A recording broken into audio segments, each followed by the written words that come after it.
Get in there, get in. It's finished at St James's Park. Newcastle United 1, Arsenal 0. Just about got my voice back. And yeah, I predicted 1-0 before a ball was kicked. You can go back and check the prediction. I keep doing this time after time after time again. Predicted 1-0 today. The full-time score was 1-0, and the right team won that game. I know, Arsenal, they've got plans and desires of fighting it out for the Premier League title, for the trophy, taking it all. But Newcastle United today, personality-wise, and everything, mentality, personality, tactics, approach, legs, you name it, we had it today in bucket loads. And yeah, worthy winners, to be honest. And what a goal! I said to Carlos, it was very Barcelona-esque. The cross, the header, Isaac rising like a gazelle above, to use an old analogy, to use a bit of old commentary, the Arsenal defence, and smashing it into the back of the net. It was an absolutely beauty of a cross, beauty of a header. And again, I said, whilst I was at the ground, after I finished dancing up and down, jumping in the air, and celebrating that, I said, yeah, I cannot remember the last time that I enjoyed a cross and a headed goal as much as that goal today. It was a hugely important one because, you're talking about, after the Brighton game, everybody being down, it changes the mentality, the reflection. It's a shot in the arm for the entire season. And it also gives us that belief that, any team that we get, especially at St James's Park, we can do a number over. And certainly when you're looking at, further down, possibly in the League Cup, if we were to get past Brentford, some obviously big clubs, big teams left in there, it gives us every opportunity. It gives us that belief that we can go out there, and no matter what the opposition, whether the manager's got a Lego head, a regular head, it doesn't really matter. We can go out there and we can literally tussle it up with the best of them, and defeat these sides. Unbelievable today, though. Absolutely. So difficult to pick a man of the match or anything like that, to be honest. It's just the entire team, the entire, starting 11, fantastic. The substitutes, fantastic. And you literally, you cannot knock any of them. Pubs kicking perhaps was a little bit of a wobble at times, but I don't know whether he's carrying some sort of knock or calf injury or something, because he did go down in the second half. But I'm putting that down to shithousing and shenanigans. And yeah, we deployed a little bit of that today, certainly in the second half, and it was nice to see, because they were trying it left, right, and bastard centre throughout the game, dropping to the floor. It's honestly, it's absolutely embarrassing. And the referee just protecting them, wrapping them up in cotton wool. It's just an absolute and utter fucking farce, if I'm being honest. Pardon me, but like I said, the voice is a little bit sore after all the singing, shouting and screaming that I've done for the last 90 odd minutes during that game. But yeah, there was a few surprises before kick-off. I thought Burns starting over Kelly, given Kelly's performance was fantastic last time out, was a bit of a shock. Seeing Tonali drop to the bench as well, I was a little bit scratching my head on that one. But I thought Sean Longstaff, again, played really, really well today. Didn't do anything sort of superb or over the top, but everything he did do, he did well. He passed it, he found somebody else in black and white. He put his foot in, he was here, there and everywhere. He got forward as well. And I thought we looked fantastic in midfield. Special shout-outs. Well, I would like to give a special shout-out for Joe Linton and Will Aquino as well. I thought them two were magnificent. The interplay and the interchange between the two of them, where one of them will be out wide left for a bit, then somebody else will drop into midfield. That's great to see. I thought Gordon, and like I say, he's crossed today, but not just that. His tracking back, his energy, his work rate was absolutely and utterly fantastic. Isaac, great goal. That's what great players, that's what great strikers do. You give them a chance, they get the goal. That's what now, 3 and 3, and that's his season, up and running after the little bit disjointedness because of injuries and stuff like that prior to that. But 3-3 seems to be coming good just at the right time. Thought Lewis Hall was absolutely fantastic. The defence remained resolute throughout. They seemed determined to see the game through and to get the 3 points and to keep the clean sheet. Arsenal, for all their attacking wealth, for all their millions and millions and millions that they have spent, they had the one chance. I think it was Rice right at the end, and literally my fucking heart was went through my arse. I was saying to the lads around us, I was like, fuck me. For a horrible split second there when the ball came in, I thought that was going to be the equaliser, and they wouldn't have deserved it. They would not have deserved it at all. For all they had possession and stuff, they didn't really threaten throughout. The game plan wasn't working. Arteta was losing his little leg ahead, making changes left, right and centre, trying to just change fortunes for his side, but they weren't up for it. Newcastle United most certainly were up for the fight, were up for the battle, and it was just fucking magnificent to see. It was the most Newcastle United performance of the season, and it just goes to show that, up against the so-called bigger teams, the bigger clubs in the league, that they can do it, and it's just that consistency that we need to find. And then it can go on to be a good season, a great season possibly, depending upon how we do in the cup. But yeah, a massive shot in the arm, massive today, because if we'd have lost again, bottom half of the table, going to Nottingham Forest, you can just see the headlines being written about Eddie Howe. But throughout the game and from the first second throughout, the crowd was singing his name. I thought the atmosphere for an early kick-off on a Saturday morning was good, because historically and notoriously, no matter where you go, the Saturday morning kick-off, the atmosphere is always a little bit flatter normally, but no problem with atmosphere today. Plenty of singing, plenty of backing, plenty of noise within St James's Park. And it was a good game. It was a good game. Newcastle United had other opportunities to be able to score. And I always felt that during the game that we were more likely to get the second goal than what they were to get the equaliser. And I felt if Rice had snuck one in right at the end, it would have been just, totally unjust, totally uncalled for. But that's what I think they're about. If they lose, they've lost today. If Manchester City win today, it'd be like 8 points or something behind them already, and this is early days in the season. It's certainly not what probably all the Gooner fans wanted at the end of the day. It's certainly not what they would have expected before a ball was kicked at the beginning of this season. I thought that were all pretty confident that they were going to get the points on the board. They were going to mount a serious title challenge and do well in Europe, and all seeing, all conquering.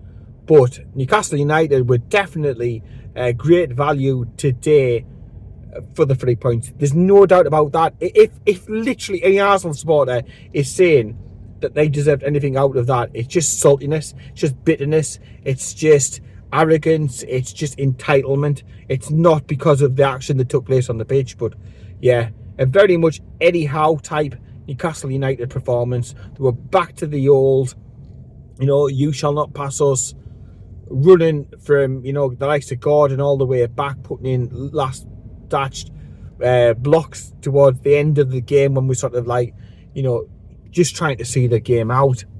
Just fantastic to see. Livramento, great. The two lads at the back, I don't think they were really particularly troubled all game. Arsenal just had an obsession with trying to work the ball in from out wide. Never really went too much and too directly through the middle. So, you can't understand it, because surely if you are any sort of decent opposition, you look to sort of exploit the fact that Newcastle United are going to be slower in the centre-back areas with no Sven Botman in, etc. Because of injury. You're playing Burn, you're playing Shea, not the quickest. Never once did they try and target in behind. It was always about getting the ball out wide, trying to get crosses in. And they just didn't do it. They didn't have the mojo today, whatever it was. I don't know. I don't fucking care, if I'm being not totally honest. because I'm just delighted for Newcastle United. I'm delighted for Eddie Howe. It takes off that little bit of pressure that's coming externally. Never any issues inside the club as far as I'm concerned. It was a bad day, at the office against Brighton. In all honesty, with the amount of chances that we had in that game, we should have done better. We should have got the points in that game as well, and things could have been looking a lot more rosy than what they are. But just absolutely and utterly buzzing for the day. We had the remembrance tribute as well before the game started. That was done absolutely immaculately by everybody, inside the stadium, all the players and everything. Absolutely lovely, touching, poignant. Yeah, you couldn't say anything more higher about it. Just done so slickly and professionally, isn't it? So I was delighted with that. No idiots spoiling anything as well. So massive thumbs up. And a massive thumbs up to Newcastle United at the end of the day. Great performances throughout. Bruno with some of his shenanigans in the second half. Fucking love that. Sean, I touched upon. Neat, tidy, did what he needed to do. Willock, fucking outstanding. Had a point to prove, had a bee in his bonnet. I think playing against Arsenal, and one of the best performances. It was just like back to old for Willock, to be honest. So totally justified the selection, given the performances that they've delivered afterwards. But be interesting to see who starts in the next game. Is it the rotation thing? Is there going to be an away formation, a home formation? I don't know. But like I said, like I touched upon at the beginning of the video, I thought 1 to 11 was fantastic. The subs came on and they ran themselves into the ground. They threw the bodies on the line. They did what they needed to do to be able to see out the match. And 3 points coming our way. Happy days. I've got a bit of a long journey now to get back home.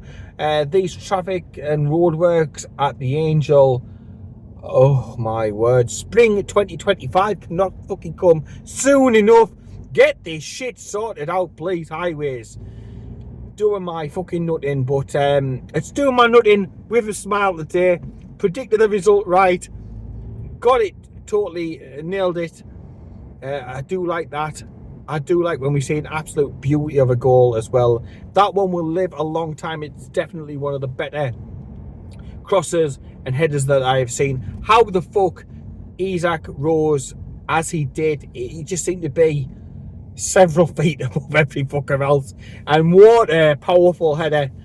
No saving that at all. No saving that. Arsenal, despite all the shenanigans and rolling around like a bunch of fucking, honestly, you see some other athletes, when they finish one sport and they get up to retirement age, say in that sport, they'll transition into another sport and throw the hand at maybe doing a bit of that, or possibly a bit of refereeing, or whatever it may be. If it was Arsenal looking to go to the next career, the next sport when they come to retire, possibly WWE, that might be something that they look to go into. Because the way that the play acted and they fell to the floor and rolled around, honestly, it was just fucking embarrassing and shocking for a side who want to be up there fighting with your Manchester Cities. Manchester City, they're just not going to do these shenanigans. And the apple doesn't fall far from the tree at the end of the day. So you're looking at, say, a Pep at Man City. The way that he carries himself, conducts himself, the way that he speaks about opposition and so on and so forth, is a lot more respectful than what you'll get with Arteta, who's just a little bit of a crying, mangy fucking bitch, to be honest. And that reflects in his team, because that's the sort of performance, entitled, up the own fucking ass, rolling about, falling, dropping like fucking flies, play acting. And it was pathetic. And they got exactly what they deserved out of that game, which is absolutely fuck all. I just hope we picked up no injuries. Willock came off, but I think that was more of a precaution, I'm hoping, touch wood.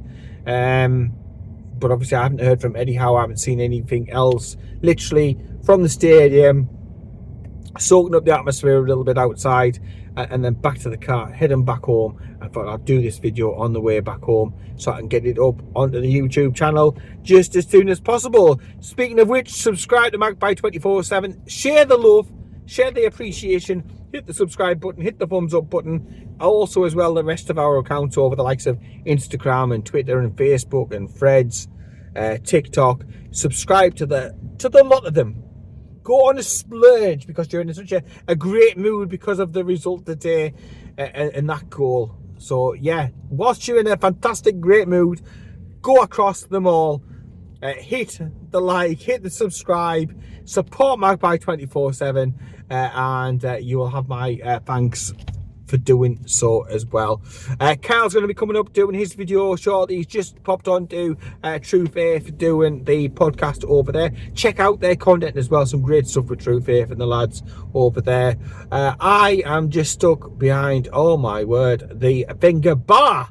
What the hell? I'll try and get a shot of this before oh my word. Don't know what's happening here. At first I thought it was Mr. Tumble's fucking car. I don't know what's going on.